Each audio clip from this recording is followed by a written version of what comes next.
Guys, so आज माझ्या नेफ्यूचा आहे अन्नप्राशन विधी जो की 6 मंथ नंतर होतो आणि आज त्याचा मी फुल रिच्युअल तुम्हाला दाखवणार आहे की अन्नप्राशन विधी एक्झॅक्टली काय असते आणि कशी ती विधी केली जाते. सो चला सुरू करूया. तर या सुंदर अशा अन्नप्राशन विधीसाठी 30 ते 35 पक्वानं ठेवली होती. पक्वानांमध्ये काय काय आलं तर काकडी, फळं जसं की संत्री, मोसंबी, सफरचंद, डाळी, तांदूळ, शेंगदाणे आणि इतरही गोष्टी ज्या आपल्याला डेली जेवणामध्ये आपल्या पोटात जातात त्या अन्नप्राशनामध्ये इन्क्लूड होत्या. हा आमचा मल्हार 6 मंथ्समध्ये त्याने फक्त दूध पिलंय आणि आज तो सर्व टेस्ट करणार आहे. ही माझी क्यूटची ताई आणि आज ग्रीन फ्लॅग थीम डिझाईन केली अँड हॉलमध्ये प्रिपरेशन अँड ऑल सर्व चालू आहे. हाय मृदा. हाय हाय. आवडतंय. आता या विधीला सुरुवात होणार होती आणि कोणत्याही विधीची सुरुवात शंख फुकल्याशिवाय होते का?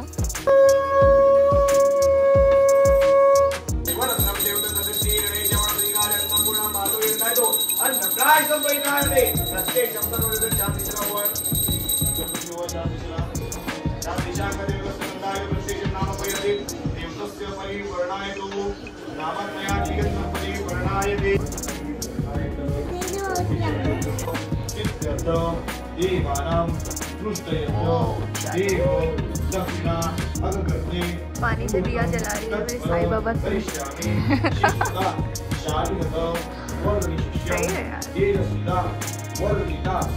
मला मज्जा येते बघायला. हे दिवे पाण्याने चालू होतात. सो गाईज, तुमचा फंक्शन असेल तर पाण्याने दिवे चालू होणारच घ्या. मल्हार कोणती अधिगंधा है तो नाम पैकादि प्रत्यक्षम सूत्र पैकादिगंधा तो दास्यवण अधिकादिगंधा ते प्रत्यक्षम अक्षुतो जीवन अधिकादि नाम है तो अष्टम पैकादिगंधा ते परिवणंतम देवते पूजतोदी नाम है तो संस्कार पैकादिगंधा है तो नामक मयाजते प्रत्यक्षम अन्न वर्ण अधिकादि नाम है. आता आपल्याला गुरुजी अन्नप्राशन विधी का केली जाते आणि ती का महत्त्वाची असते बाळाच्या आयुष्यासाठी आणि भविष्यासाठी ह्याचं महत्त्व सांगणार आहे. अन्नप्राशन म्हणजे काय? अन्नप्राशन संस्कार म्हणजे काय असते? अन्नप्राशन संस्कार म्हणजे काय? अन्नप्राशन संस्कार हा हिंदू धर्मातील 16व्या संस्कृतीपैकी 9वा संस्कार आहे. या संस्काराला धार्मिक, सामाजिक आणि शारीरिक महत्त्व आहे. संस्कार उद्दिष्ट काय असतात? हिंदू धर्मातील संस्कार हे व्यक्तीच्या जीवनातील महत्त्वाच्या टप्प्यावर शारीरिक, मानसिक आणि आध्यात्मिक उत्पन्नती अन्नासाठी केलेले जातात. अन्नप्राशन संस्कार हा बाल्यावस्थेतील संस्काराप्रती एक असून जन्म, नामकरण, निकामक्रमण, घराबाहेर जाणे आणि अन्नप्राशन असे बाल्यावस्थेतील मुख्य संस्कार मानले जातात. आवाज येतो व्यवस्थित? अन्नप्राशन म्हणजे बाळाच्या जीवनात अन्न ग्रहण करण्याची सुरुवात. हा विधी बाळाच्या शरीर, मन आणि बुद्धीला पोषक आणि ऊर्जा प्रदान करणारा आहे. वेदामध्ये अन्नाला पूर्ण ब्रह्म मानले आहे. अन्न ब्रह्म, रस विष्णू हा मुक्त शिवम या तत्वानुसार अन्न ही केवळ भौतिक गरज नसून ती जीवनाची आध्यात्मिक उत्पन्न स्थिती सुद्धा आहे. या संस्काराद्वारे बाळाला पवित्र अन्न ग्रहणासाठी शुद्ध केले जाते. अन्नप्राशन संस्कार हा बाल्याच्या वाढीतील एक महत्त्वाचा टप्पा आहे. या विधीमुळे बाल्याच्या आरोग्यासाठी देवतेकडून शुभाशीर्वाद प्राप्त होतात. पहिल्या 6 महिन्यात फक्त स्तनपानानंतर स्तनपानावर अवलंबून राहणारे हे मूल या टप्प्यावर अन्न ग्रहण करणारे सक्षम होते. अन्नप्राशन संस्कारामुळे मुलाची पचनशक्ती वाढते आणि त्याला नवीन चव व पोषण मिळते. बालकाला अन्नाचा घास दिला जातो. हा घास प्रामुख्याने आई किंवा वडील देतात. तर काही ठिकाणी 6 महिन्यानंतर बाळाला पचन संस्थेची कार्यक्षमता विकसित होऊ लागते. त्यामुळे अन्नाची ओळख करून देणे गरजेचे आहे. म्हणून आम्ही सांगितलं होतं जेवण वगैरे का थोडंसं द्यायचं, का भरवायचं असते? कारण की अन्नाची गरज, अन्नाची चव पहिले त्याला अन्नप्राशनामध्ये लागली पाहिजे. नंतर काय असते? आईच्या दुधाबरोबर बाळाला लोह, कॅल्शियम आणि इतर पोषण द्रव्ये मिळण्यासाठी अन्न सुरू करणे महत्त्वाचे आहे. तसंच अन्नप्राशनामुळे बाळाला विविध चवींची ओळख होते, त्यामुळे त्याची खाण्याची सवयी सुधारतात. अन्नप्राशन संस्कार हा केवळ धार्मिक विधी नसून बाळाच्या जीवनात शारीरिक व आध्यात्मिक उत्पत्तीसाठी महत्वाचा टप्पा आहे. तो कुटुंबातील अन्नदायक क्षण आहे, आनंदाचा क्षण आहे. बाळाचा उज्ज्वल भविष्यासाठी शुभ प्रारंभ मानला जातो. आणि या विधीनंतर झालं मल्हारचं अन्नप्राशन. त्याने पहिल्यांदा त्याच्या आईच्या हातातून अन्न ग्रहण केलं.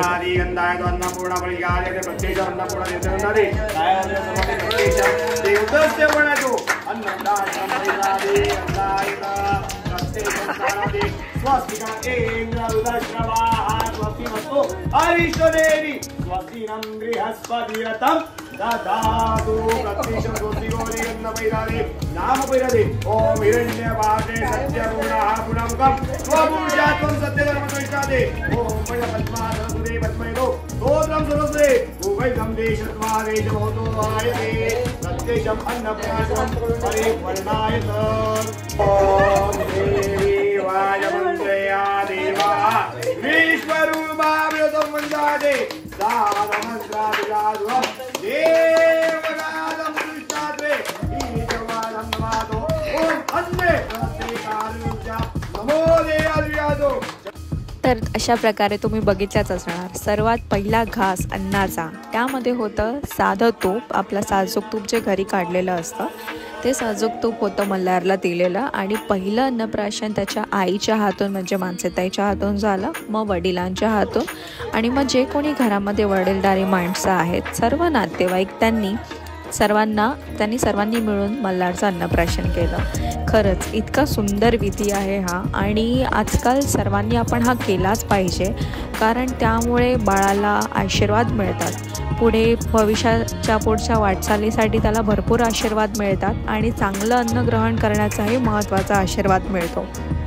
आजच्या या धावपळीच्या युगामध्ये आपण पिझ्झा, बर्गर, अमुक तमुक या सर्व गोष्टी खातच असतो, परंतु आपल्या सनातन धर्मानुसार चालून आपल्या विधी परंपरा ह्यांना जोपासणं हे अत्यंत महत्त्वाचं आहे. आणि खरंच अन्नप्राशन ही फक्त एक विधी नसून संपूर्ण परिवाराला आपल्या बाळाचं संगोपन कसं करायचं आणि त्याला काय खायला द्यायचं, कोणत्या महत्त्वाच्या गोष्टी खायला द्यायच्या, कोणत्या गोष्टी त्याच्यासाठी पौष्टिक असतील त्या गोष्टी त्याला खायला द्यायच्या, हे फॅमिली हे त्या परिवाराला कळतं आणि ते पूर्ण जबाबदारीने त्याला भरवतं, त्याचं संगोपन करतं. सो ही होती अन्नप्राशन विधी. त्यानंतर या विधीनंतर सर्वांनी मल्हारला त्या साजूक तुपाचा एक एक घास भरवला आणि नंतर आपण जे सुरुवातीला डेकोरेशन बघितलं तिथे जाऊन एक सुंदर असा मेळावा झाला. तो आता तुम्ही पुढे बघणार आहात. चला तर मग पुढे बघूया. साजूक तुपासोबतच सुवर्णप्राशन हे बाळाला दिलंच पाहिजे. त्याचा त्याच्या शरीरावर खूप फायदा होतो आणि सुवर्णप्राशन ह्याचा आपल्या बाळाच्या आयुष्याच्या जेवणामध्ये, आहारामध्ये नक्कीच आपण त्याला इन्क्लूड केलं पाहिजे, कारण त्याचं खूपच महत्त्व आहे बाळाच्या शरीरासाठी आणि पुढील वाटचालीसाठी. तर अशा प्रकारे या विधीमध्ये बाळाला त्याच्या आईवडिलांकडून पैसे म्हणून गिफ्ट मिळतात, म्हणजे भेट अशी मिळते. आणि ह्या विधीची संपन्नता एक सुंदर अशी आरती ह्याने होते. तर तुम्हाला कळलंच असेल, या विधीमध्ये आपण सुरुवातीपासून विधी केले, शंख फुकला, मंत्र बोलले गेले, त्यानंतर अन्नप्राशन करण्यात आलं, आईवडिलांकडून बाळाला गिफ्ट देण्यात आलं, पैसे स्वरूपाची भेट, जो तू पुढील वाटचालीसाठी त्याची सेविंग करणार आणि त्याचे आईवडील त्याला मदत करणार सेविंग करण्यासाठी. आणि त्यानंतर सुंदर अशी आरती होऊन अन्नप्राशन विधी समाप्त झाले. या विधीनंतर पुढे आपण जे बघितलं त्या डेकोरेशनमध्ये आपण आता जाणार आहोत. आरतीचा सर्वांनी लाभ घेतला व्यवस्थितपणे. मल्हारलाही व्यवस्थित छान अन्नप्राशन झालं. त्याला तुपाची चव कळली 6 महिन्यानंतर. 6 महिने तो फक्त दुधावर होता आणि 6 महिन्यानंतर त्याला खऱ्या अन्नाची चव कळणार आहे. तर आम्ही घरातले सर्वच एक्सायटेड होतो आणि खरंच सुंदर अशी आरती घेतली गुरुजींनी आणि त्या आरतीनंतर सर्वांनी ओवाळणी घेतली आणि नंतर पुढील वाटचालीसाठी पुढील फंक्शनसाठी सुरुवात झाली. रोजच्या आहारात असणाऱ्या भाज्या, शेंगा, फळं, काकडी जे आपल्या आहारासाठी खूपच महत्त्वाचे आहेत, विविध प्रकारच्या डाळी, भात, गहू आणि ड्रायफ्रूट्स, मनुके, मखाना या सर्व गोष्टी आणि त्यासोबत महत्त्वाची गोष्ट म्हणजे खीर, जी आपण त्याला भरवणार होतो. सो तुपानंतर आपण त्याला खीर भरवली आणि आता खीरचं अन्नप्राशन आपण पुढे बघणार आहोत. आमचा मल्हार खूप एक्सायटेड होता, कारण त्याने 6 महिन्यानंतर पहिल्यांदा अन्नाची चव घेतली होती आणि त्या खीरमध्ये भरपूर पौष्टिक असे घटक होते, जी आपण त्याला आता भरवणार आहोत. आणि खरंच प्रत्येकाने ही विधी करावीच. ही सुंदर विधी आहे आणि त्या विधीमुळे संपूर्ण परिवार एकत्र येतो, एकमेकांसोबत टाईम स्पेंड केला जातो. मल्हारसोबत म्हणजे बाळासोबत आपल्याला टाईम स्पेंड करता येतो आणि आपल्या सनातन धर्माच्या परंपरा, रूढी, संस्कार हे आपल्याला कळतात. तर आता अशा प्रकारे सर्वजण त्याला खीर भरवत होते आणि खीरची ही चव त्याला खूप आवडली.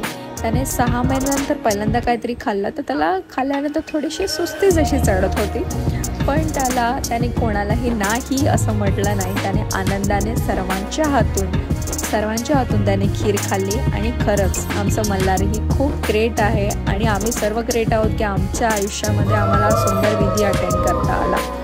तर तुम्हाला हा व्हिडिओ आवडला असल्यास नक्की कळवा आणि कमेंटमध्ये जरूर सांगा की ही विधी कशी वाटली, हे डेकोरेशन कसं वाटलं आणि अजून आपण यामध्ये काय नवीन गोष्टी आणू शकतो किंवा अजून आपल्या परंपरा, रूढी कशा आपण जोपासू शकतो, हे सर्व नक्की मला कमेंटमध्ये सांगा.